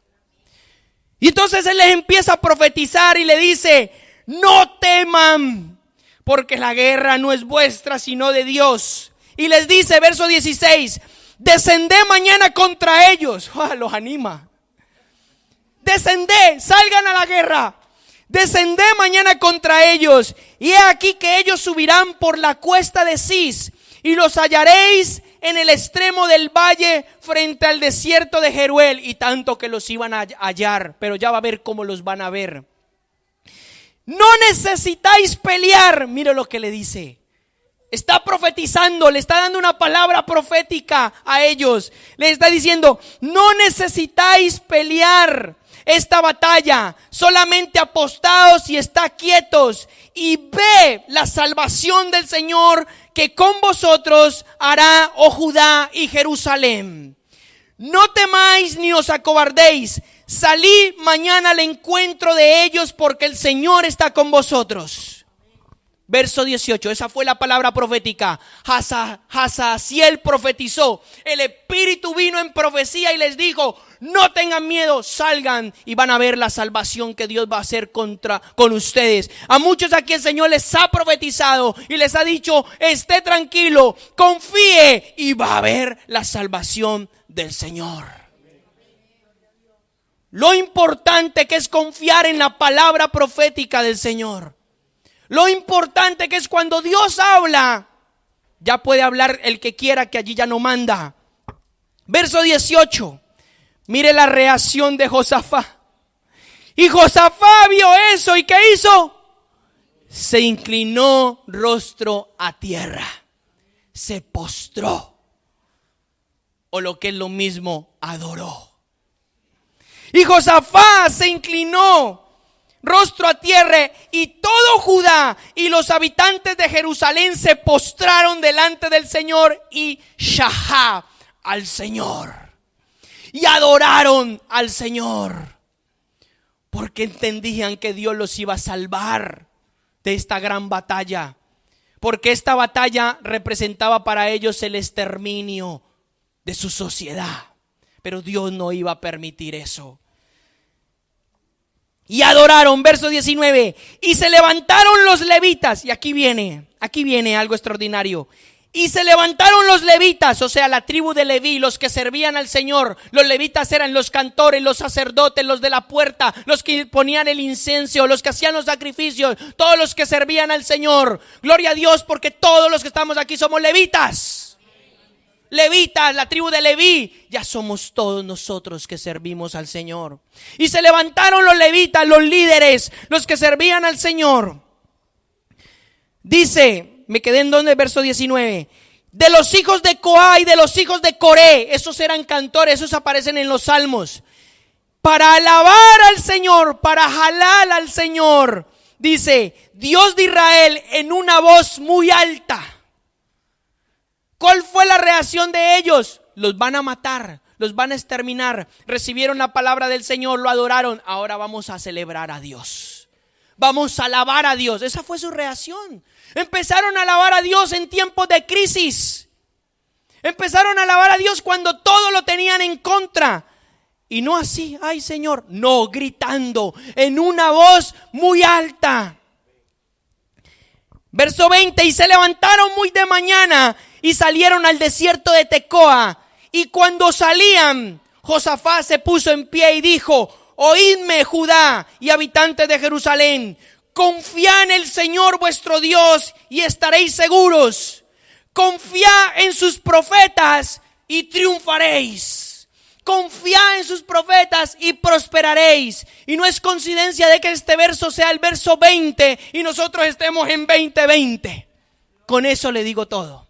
No es coincidencia. Lo que Dios está hablando para este tiempo es: confía en Dios, confía en sus verdaderos profetas y prosperarás. Y prosperarás.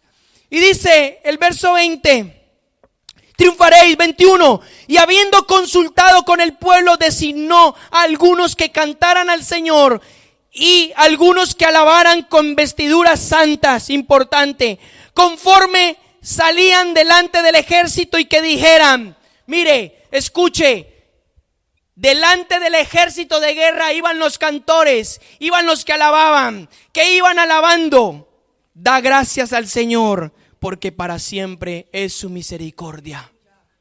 Da gracias al Señor, porque para siempre es su misericordia. Esto con cántico, esto con alabanza, esto con gran alarde, esto ensalzando al Señor delante de ellos y el ejército detrás de ellos. Esto yo le llamo la alabanza de guerra. Y dice, y entonces, verso 22, y cuando comenzaron a entonar cánticos y alabanzas, escuche, cuando comenzaron a entonar cánticos y alabanzas, el Señor puso emboscada contra los hijos de Amón, de Moab y del monte de Seir, que habían venido contra Judá, y fueron derrotados, porque los hijos de Amón y de Moab se levantaron contra los habitantes del monte de Seir, destruyéndolos completamente. Y cuando habían acabado con los habitantes de Seir, cada uno ayudó a destruir a su compañero. ¡Wow! El Señor les envió un ángel y los volvió locos. Se mataron entre ellos. Ni un israelita tuvo que levantar su mano contra ellos. Ellos mismos se mataron solitos. Si hay algo que Dios va a hacer en este tiempo, Dios va a confundir tus enemigos y se van a matar ellos solos. Se van a matar ellos solos, y tú no tienes que levantar tu dedo para nada. Solo tú tienes que alabar y adorar al Señor. Mientras que ellos cantaban, fíjese que Dios actúa cuando ellos entonan los cánticos, no antes. Dios actúa cuando ellos alaban con un corazón, ellos halal al Señor. Verso 24, cuando Judá llegó a la atalaya del desierto, o sea, al vigilante. Cuando Judá llegó a la atalaya del desierto, miraron hacia la multitud, y he aquí que solo habían cadáveres tendidos por toda la tierra. Ninguno había escapado. Tremendo. Al llegar Josafat y su pueblo para recoger el botín, no solo eso, no solo vencieron, no solo Dios los venció, Dios les dio un botín de 3 días. El botín era tan grande que 3 días se demoró Israel en recoger el tesoro que ellos tenían. Eso merece un aplauso. Dios santo. No solamente Dios te va a salvar, no solamente Dios te va a ayudar, Dios te va a galardonar. Te va a dar un botín. Vas a recoger botín que tú no sembraste. Vas a recoger un botín que Dios te va a premiar. Veamos. Dice, y al llegar Josafat, su pueblo, para recoger el botín, hallaron mucho entre ellos, incluyendo mercaderías, vestidos y objetos preciosos que tomaron para sí, más de lo que ellos podían llevar. Piensa en esto un momento, ¿cómo habrá sido el tesoro? Piense un momento, 10,000 personas recogiendo el tesoro de 100,000 o de 1,000,000. Había tanto tesoro que dice que más de lo que ellos podían llevar. Ese es el Dios al que yo alabo. Ese es el Dios al que yo amo.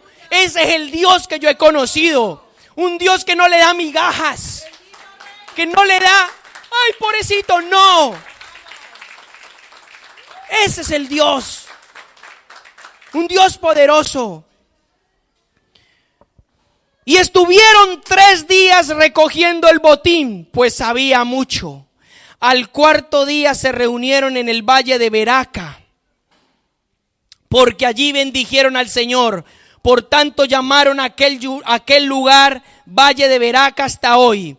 Y todos los hombres de Judá, Beraca significa bendición, y todos los hombres de Judá y de Jerusalén regresaron con Josafat al frente de ellos. Regresaron a Jerusalén con alegría, porque el Señor le había hecho regocijarse sobre sus enemigos. Entraron en Jerusalén en la casa del Señor con arpas, con liras y con trompetas. Y vino el terror de Dios sobre todos los reinos de aquellas tierras cuando oyeron que el Señor había peleado contra los enemigos de Israel. El reino de Josafat tuvo paz porque su Dios le dio tranquilidad por todas partes. Tuvo paz. Qué gran batalla y qué gran victoria. Prepárese, porque Dios está dispuesto a hacerlo con usted. Si tiene el corazón correcto, si tiene la actitud correcta, yo no sé cuál sea la batalla que usted lo esté amedrentando. Yo no sé cuáles sean las noticias que lo están atemorizando. Pero déjeme decirle, ese no es el gigante, eso es una cucaracha delante del Señor. Eso es una cucaracha. Solo dispóngase a alabar, solo dispóngase a adorar, disponga a entregar su corazón como Dios quiere y verá la gloria de Dios en su vida.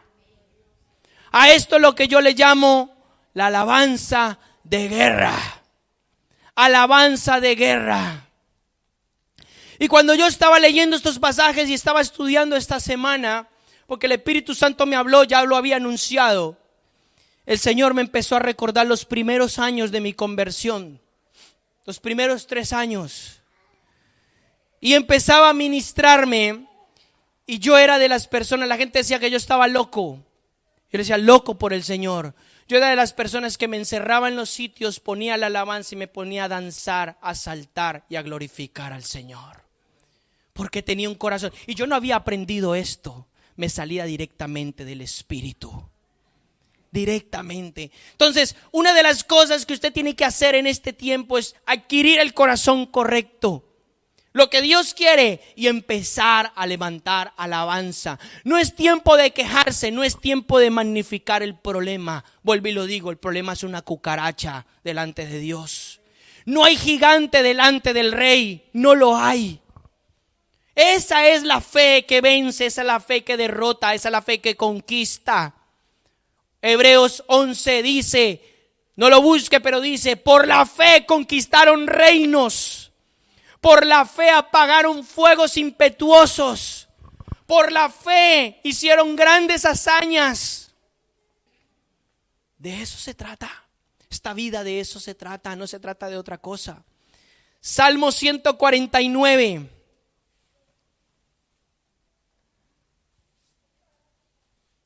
Salmo 149.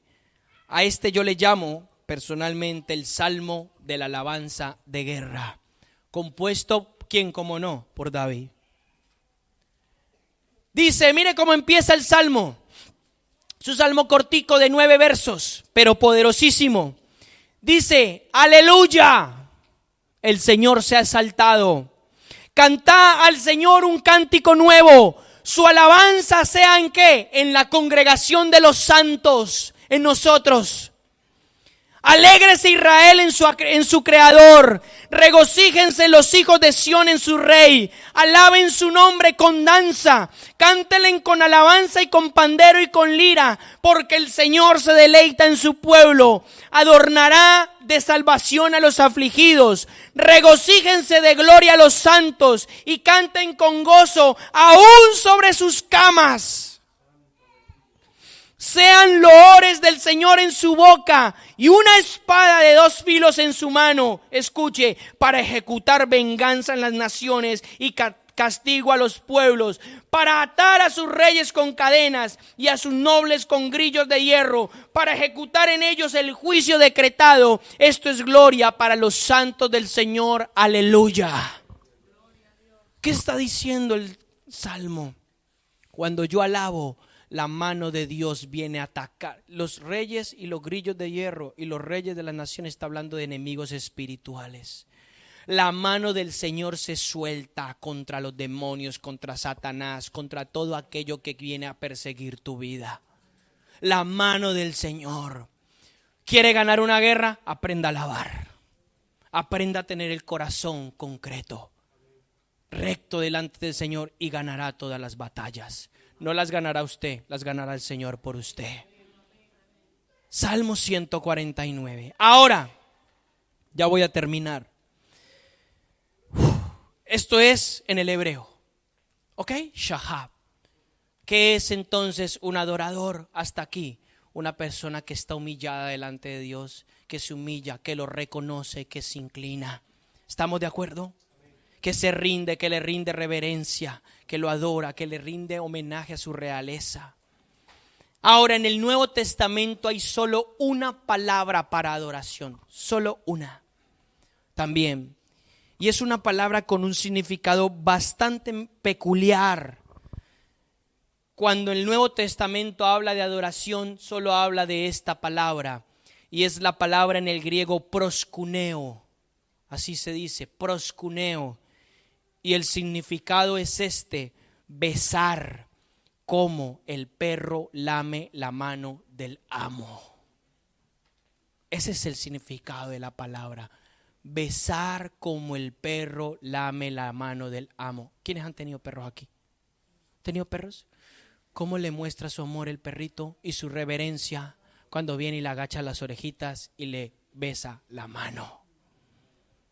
Símbolo de reverencia y humildad, de humillación delante de su amo. La palabra proskuneo está diciendo eso. ¿Qué es adoración entonces? Cuando yo tengo esa actitud de mi corazón hacia Dios. Los otros significados son postrarse en homenaje, hacer reverencia, postrarse y por último suplicar. ¿Dónde aparece esta palabra? Ya lo dije, en todo el Nuevo Testamento aparece, pero vamos a leer un pasaje en concreto.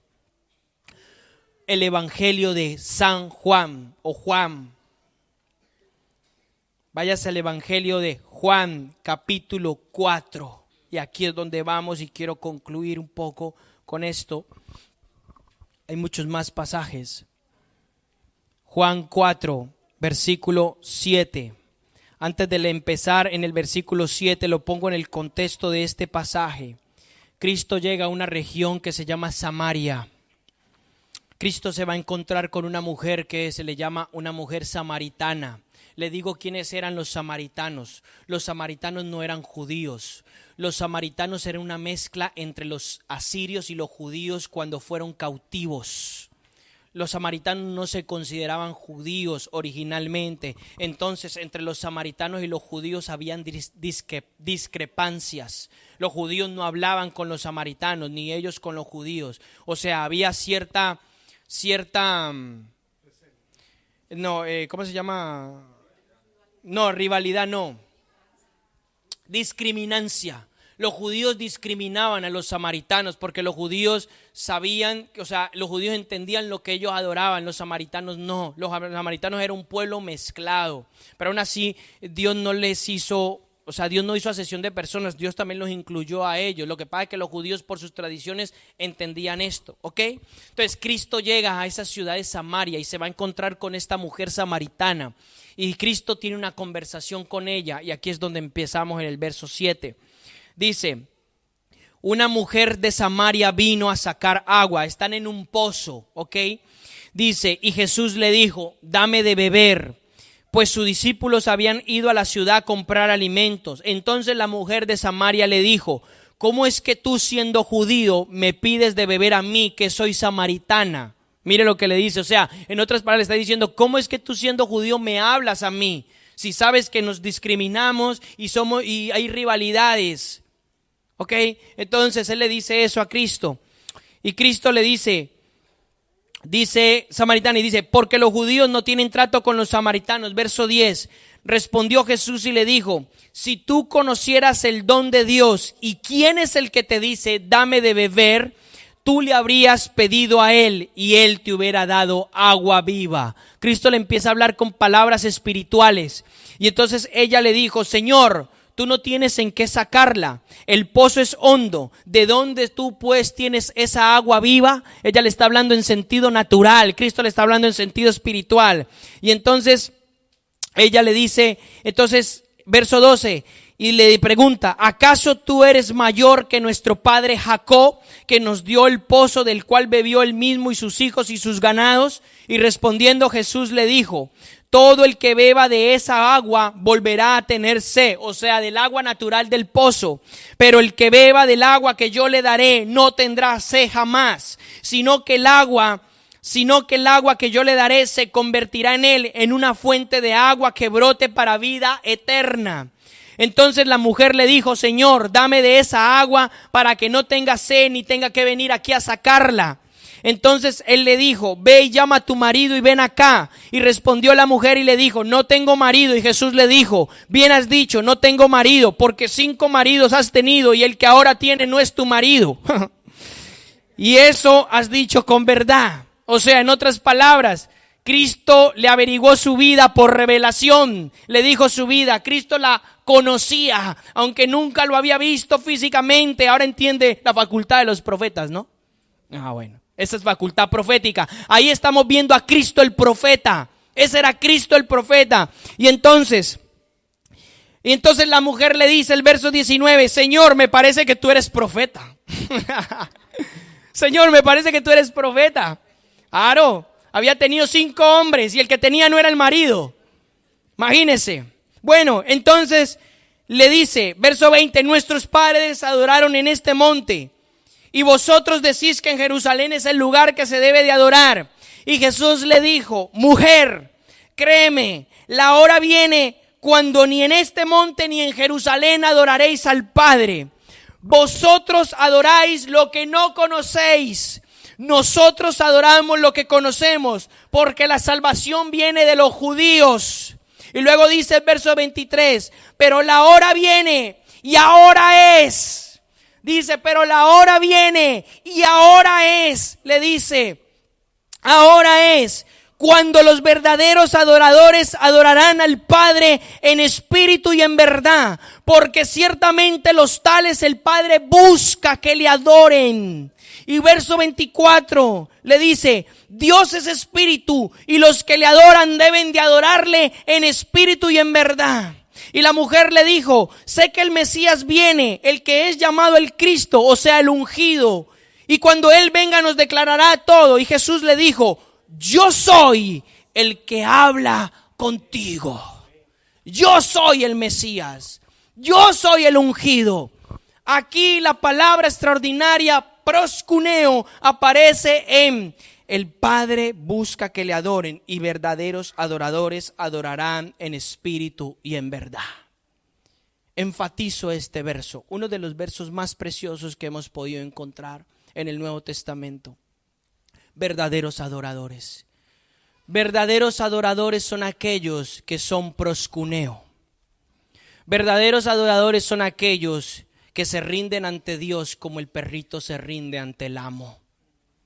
Verdaderos adoradores son los que se postran, los que adoran, los que se humillan, los que se inclinan ante Dios, los que reconocen su necesidad de Dios, los que reconocen y se despojan del orgullo y entienden que necesitan a Dios sí o sí, porque si no van a morir. Eso es un verdadero adorador. Un verdadero adorador no es el que toca un instrumento ni el que canta una canción bonita. Un verdadero adorador es proscuneo y shahab. Un verdadero adorador está llamado, todos nosotros estamos llamados a ser verdaderos adoradores. Porque dice la palabra, Dios está buscando ese tipo de corazón. Dios no está buscando que le cantes bonito ni que toques la guitarra bonito. Dios no está buscando esas cosas. Dios está buscando es tu corazón, la actitud de tu corazón. Cómo tú vienes a adorar a Dios, cómo tú te presentas al Señor, cómo tú lo alabas, cuál es la disposición de tu corazón, cuál es la actitud de tu corazón hacia el Señor. Eso es lo que Él está buscando. Él está buscando ese tipo de gente en nuestras vidas. Y luego dice, adoradores en el Espíritu. ¿Por qué en el Espíritu? Porque el alma no puede adorar. Tu alma no puede adorar por sí misma. Tu alma puede adorar cuando es sometida a tu espíritu. Y cuando el Espíritu Santo vive en tu espíritu. Por eso es necesario desarrollar una vida espiritual. Lo de Dios no tiene nada que ver con el alma. Cristo enfatiza, Dios es ¿qué? Espíritu. Dios es espíritu, Dios no es alma. Dios es espíritu y la forma por la cual yo puedo adorar a Dios es usando mi espíritu. Cuando el Espíritu Santo ha despertado mi espíritu y tiene hambre, tiene humillación, entonces mi alma se somete a mi espíritu. El alma tuya nunca va a querer adorar. La Biblia dice, la carne es contra el espíritu y el espíritu es contra la carne. El alma se quiere rebelar, no adores, quédate dormida, quédate, mira la manta, hace frío, mira esto, mira lo otro, etcétera, etcétera. Hay cantidad de excusas. Esa es tu alma, pero tú tienes que ser valiente y levantarte y decirte, alma, te sometes al Espíritu de Dios. Y vamos a adorar a Dios. Esos adoradores son los que Dios está buscando en este tiempo. El Padre, los ojos del Padre siguen buscando. Y una de las cosas que Dios me habló a mí en este tiempo es: quiero enviar mi gloria. Prepara al pueblo para que tenga el corazón correcto. De lo contrario no va a poder recibir la gloria. Prepara al pueblo, porque esto va a ser como lo que dice la física, una ebullición.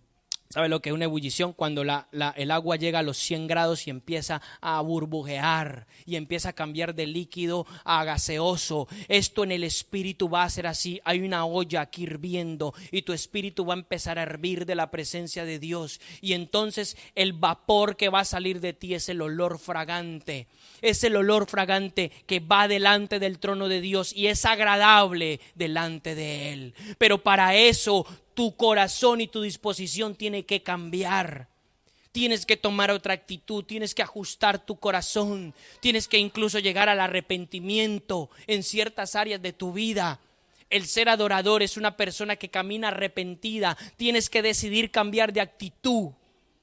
Tenemos que decidir cambiar de actitud si queremos ver la mano de Dios en nuestra vida. Entonces, un adorador, un verdadero adorador, no es el que canta, como ya lo he dicho antes. Un verdadero adorador es el que tiene un corazón con estas características de las que hemos hablado en toda esta hora que he estado predicando. Eso es un verdadero adorador, no el que canta un instrumento. El tocar un instrumento, el cantar es parte de ello. Entonces yo le enseño a la gente, no es cuestión de venir aquí y poner 3 pisticas o que el hermano cante 3 canciones y ya hemos adorado. Si usted vino así pero no vino con el corazón correcto, no adoró, no entró en la presencia del Señor, se quedó igual y tan pancho y se va peor para su casa. Pero si usted viene con la actitud correcta, y no solamente en este lugar que es la asamblea de los santos, sino en su casa, si usted tiene la actitud correcta, si usted tiene el hambre por Dios, usted va a adorar. Y el Espíritu de Dios lo va a llevar a que sea un olor fragante delante del Señor. Y no viva una religión. Porque una religión son prácticas vacías y no hay cambio en la vida de la gente. No hay cambio. Pero aquel que es adorador se convierte en lo que adora. Es decir, si adora al Padre, se convierte en el Señor. El Señor plasma su imagen en cada uno de nosotros. La adoración tiene que ver con encuentros con Jesucristo. Personalmente, la religión le ha dicho: usted no puede ver a Jesús porque se muere. Pues la palabra le dice que usted puede ver a Jesús. Es más, la palabra le dice que usted necesita ver a Jesús cara a cara para poder ser transformado. ¿Y dónde dice eso? 2 Corintios capítulo 3 lo dice. Yo necesito ver a Jesús cara a cara para poder ser conformado a su imagen, para poder dejar el orgullo, para poder cambiar el mal carácter, para poder dejar el pecado, para poder tener la actitud correcta. ¿Me hago entender? Eso es un adorador. Entonces no es lo que la gente ha dicho, no es la banda de no sé dónde que viene a tocar no sé cuánto, no, es el corazón. El corazón. Y esos adoradores son los que los ojos del Señor están buscando. Fíjese que no es el que busca al Señor, Dios es el que busca para que le adore. Dios es el que va a tomar, Dios es el que va a enviar su espíritu de adoración en la vida de estas personas.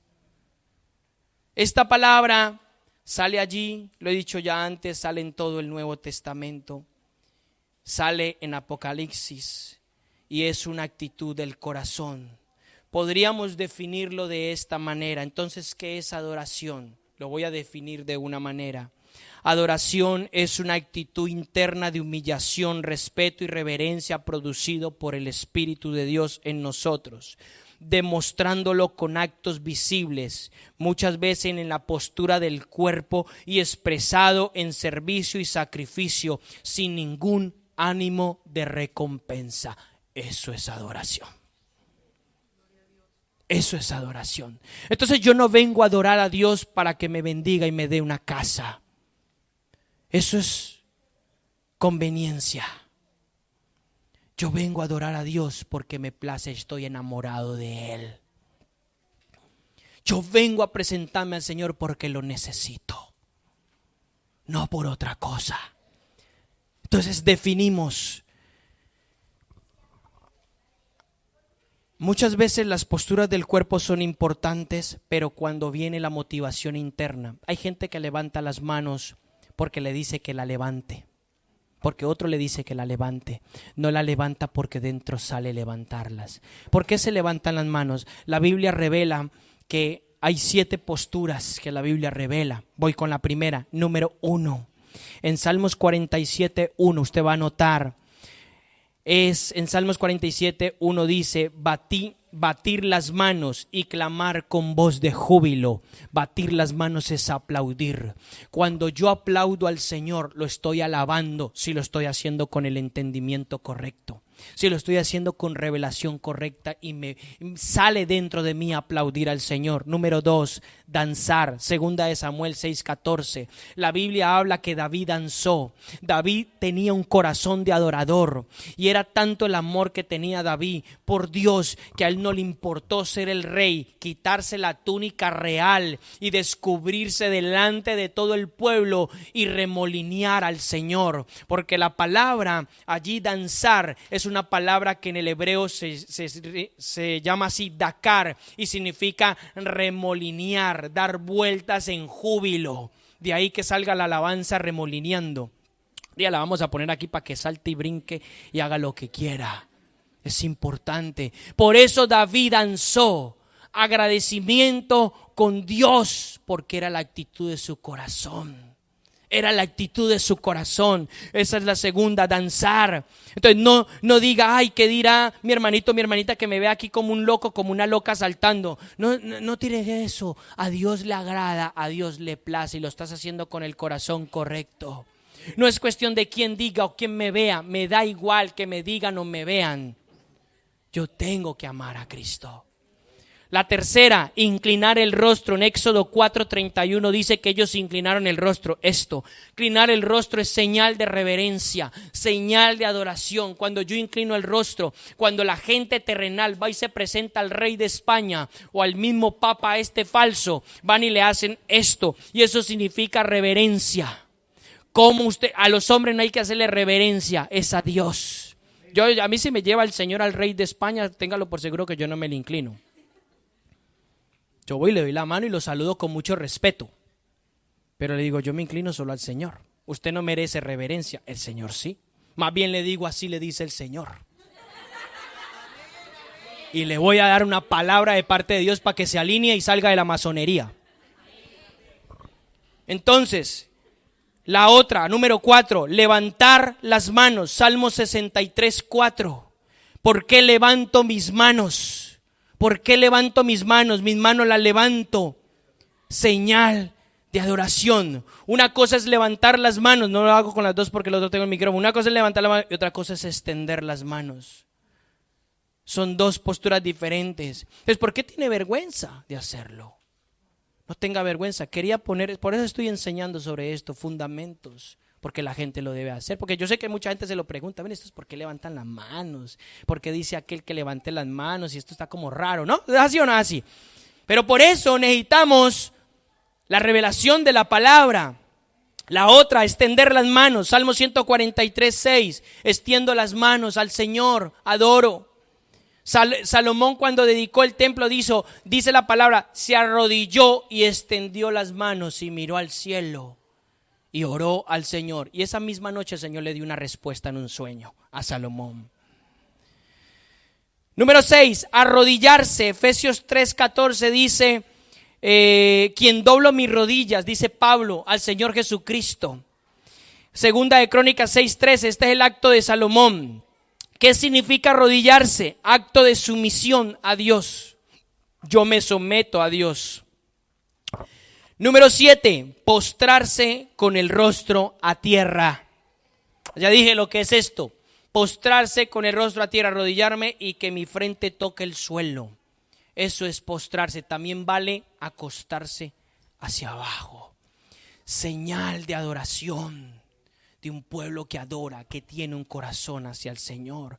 ¿Dónde vemos todo esto? En el número 7, Job 1:20, Segunda de Crónicas 20:18, Apocalipsis 19:4. Postrarse con el rostro a tierra significa humillación total a Dios. Amén. Amén. Voy a terminar con esto. Entonces, cuando yo he entendido qué es alabanza y qué es adoración, mi actitud tiene que cambiar. Vamos a practicar lo que hemos aprendido.